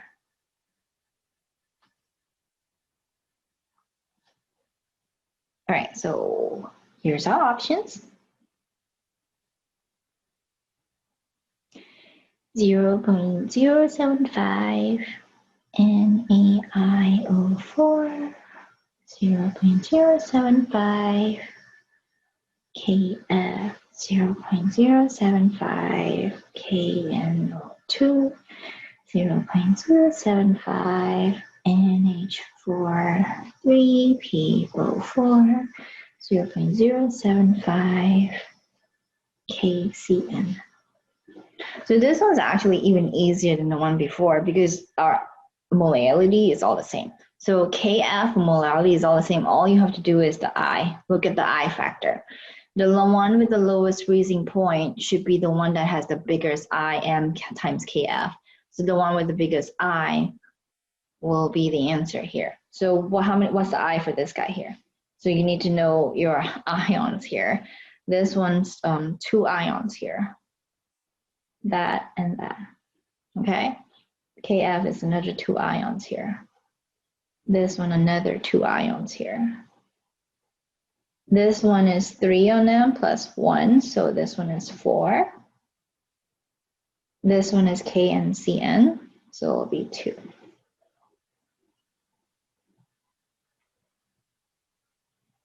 Okay, so which one is it? Well, the answer is going to be the one that has a 4. The rest of them have 2, so that one. Okay? All right, so here's another question. The isomerization reaction is first order and the rate constant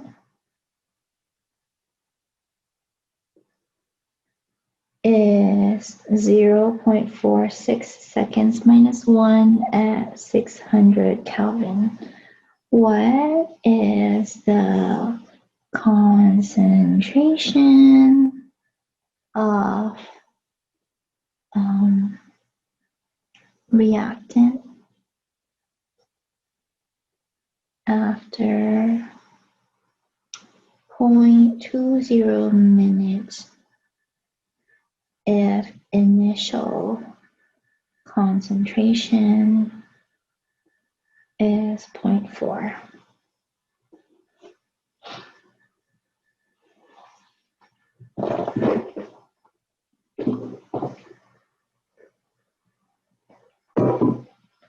So first order gave you the rate constant, they gave you a temperature. Remember, temperature is just a distraction. Please do not fall for that trick.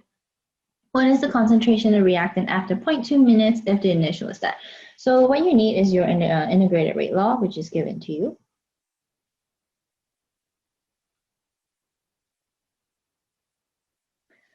So my initial is 0.4, that goes there.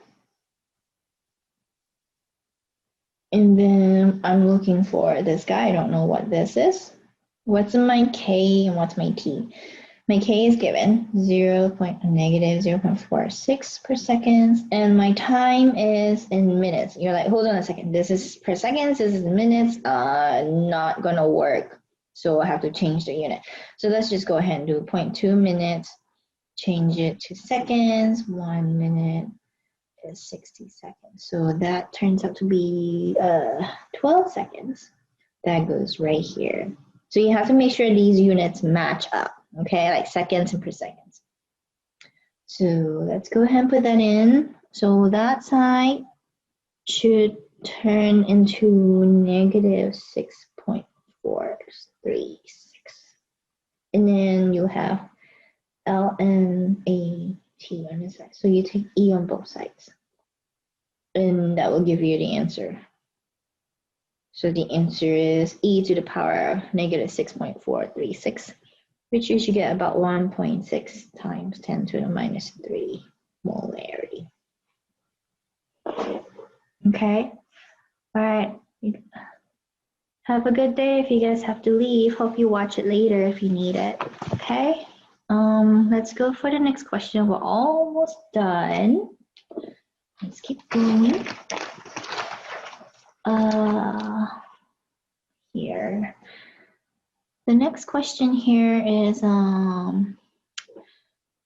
KH of this methyl bromide CH3Br is 0.159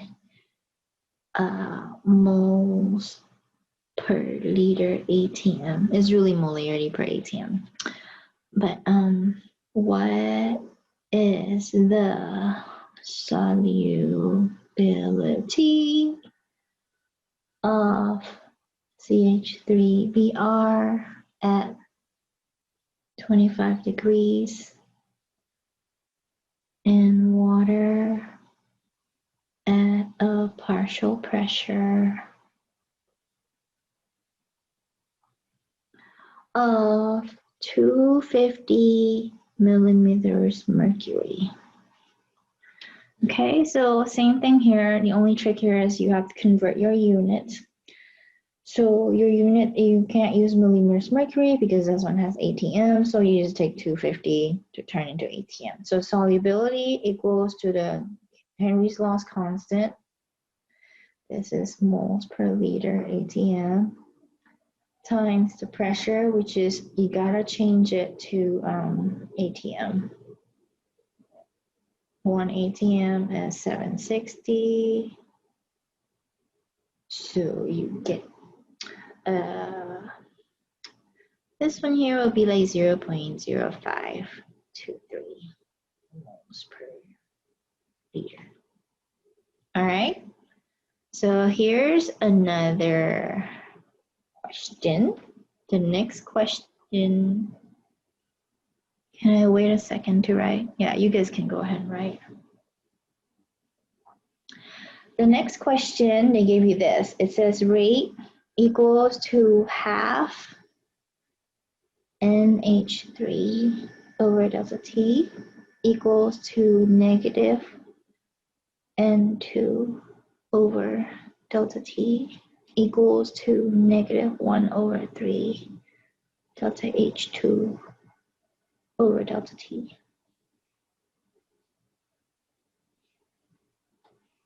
And they ask you to find chemical equation.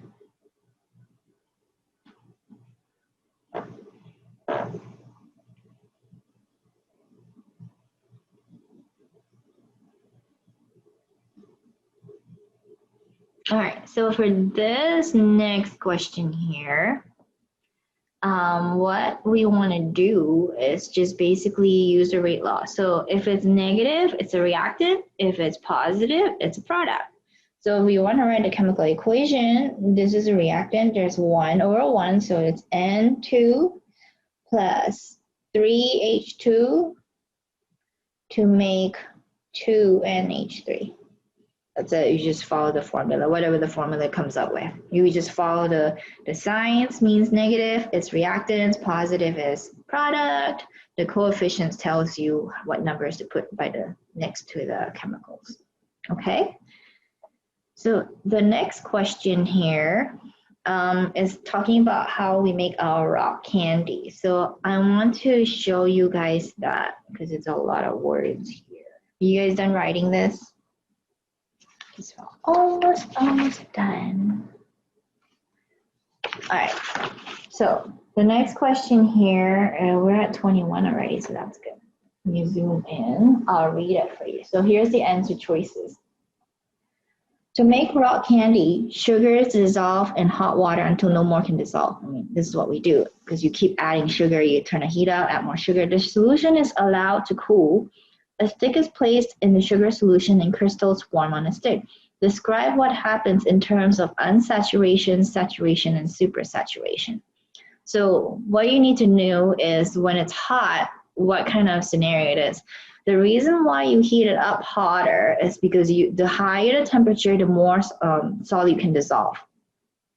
Okay, so that means if you're increasing hot water, all you're doing is just going up to the level of saturation. Now, when you cool it off after it's taken so much of that solute in, it's going to all of a sudden cool down. It gets into a supersaturated state.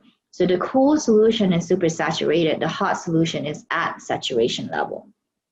Okay. When you take the hot solution that's saturated and you turn the heat off, you cool it, that becomes supersaturated. And that's how you can form crystals. You make a supersaturated solution and then you can make crystals from it. Okay, so this one's just a concept. Hopefully you guys understand the concept here. We talk about this in our class too, so we have an example. Okay, now I want to go ahead to the next question here. Let me zoom out. The next question we have is given the proposed mechanism, predict the rate law of the overall reaction. Okay, so the rate law, well, we give the mechanism. So the mechanism, there's step 1, A subscript 2 goes to 2A, and this is fast. Step 2, A plus B goes to AB, and this is my slow step. Okay, so my rate determining step is step 2. I'm going to go ahead and write the rate law. So rate for step 2 equals to K2A times B. But do you see that we have an intermediate here, right? So we got to replace that guy. Okay, so to replace that guy, I'll write rate forward and rate reverse. Rate forward is rate 1. Rate forward is rate equals to K1A2. Rate reverse equals to K negative 1A squared.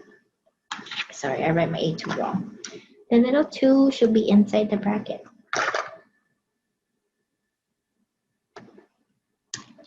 These two equal to each other. So K1A2 equals to K minus 1A squared. So we just need to find A because we want to substitute A in here. So A squared is K1A2 over K minus 1. So basically A is just the square root of the whole term. So I'm just going to take square root of K1 over K minus 1, and then A2 to the power of half. Okay? And then I'll take this, plug it over there, and then rewrite it. So rate equals to K2, K1 over K minus 1, A2 power of half times B. And then this can turn into K overall if you wanted to change it to K overall.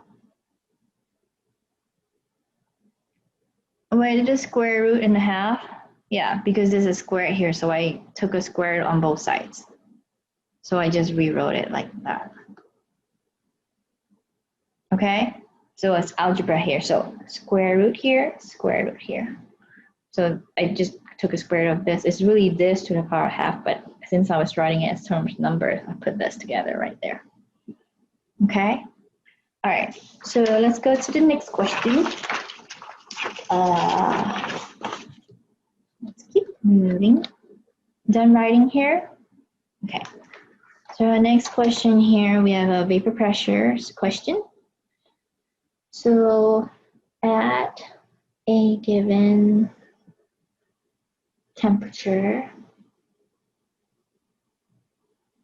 the vapor pressure of benzene and toluene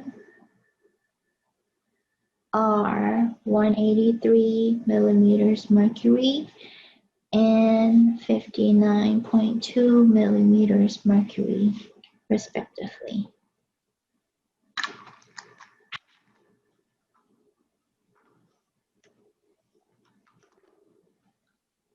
Respective. Calculate the total pressure, vapor pressure for the solution of benzene and toluene with X benzene, so mole fraction of benzene being 0.580. Assume ideal solution. So that's good. We want to use ideal solution. We have two parts of our solution here. We have benzene and toluene, and they gave us the initial vapor pressure of just the benzene and the toluene, and they say find out what the total vapor pressure of these two combined together. So remember, ideal solution says P of solution equals to P of solute plus P of solvent. Okay, so if benzene is 0.58, what is the fraction of the other guy? It's 1 minus 0.58. Agree? So that one's 0.42. So that means the 0.42 is the solute. So benzene is the solvent. So it's P of benzene and P of toluene. Okay? To get the P of toluene, you take the mole fraction of toluene times the original vapor pressure of toluene, which is that one, which the mole fraction is 1 minus 0.580. Agree? Because the other one is 0.58.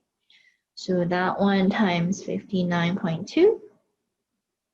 And then benzene will be 0.58 times 183. So you get your answer. This one's like 28.864, and this one's like 106.14. You get 131 point something something, but you only need that 3 suffix there. Okay, now let's do one last question here. This one you should have seen on your quiz too, potentially. I mean, a lot of these you probably are. So the reason some of you guys all will be seeing different versions, basically. So an aqueous solution has a normal boiling point of 101.5 Celsius. What is the freezing point of this solution. Water K F is 1.86, right?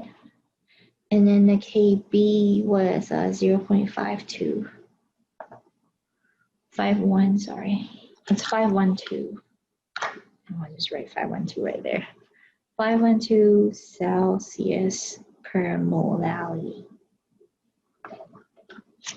Okay, so what you want to do is say, well, if I know this guy's normal boiling point is 101.5, what was the water's beginning temperature? 100. Okay, water's normal boiling point is 100 because the solution is up. The delta TB here is 1.5 Celsius. And that equals to IMKB. Now you have no idea what this solution is, but it doesn't matter. The point is, it's the same solution. So if you can plug your KB in here,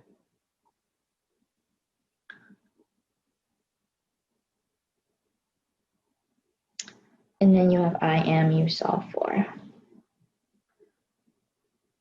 That's the IM for the same solution that you're going to use as the next formula. Because it's the same solution, you can just use the same IM. Okay, so the IM here is 2.94 molarity. So delta TF would be IMKF. You take the same IM and you plug it in here. So you take the 2.94 here times 1.86. And then you can get your delta TF. Now, when you get the delta TF, you want to make sure the freezing point is negative because it goes from 0 down that amount. It's negative at that number. So it's 5.47 Celsius here. So the freezing point is really negative 5.47 Celsius.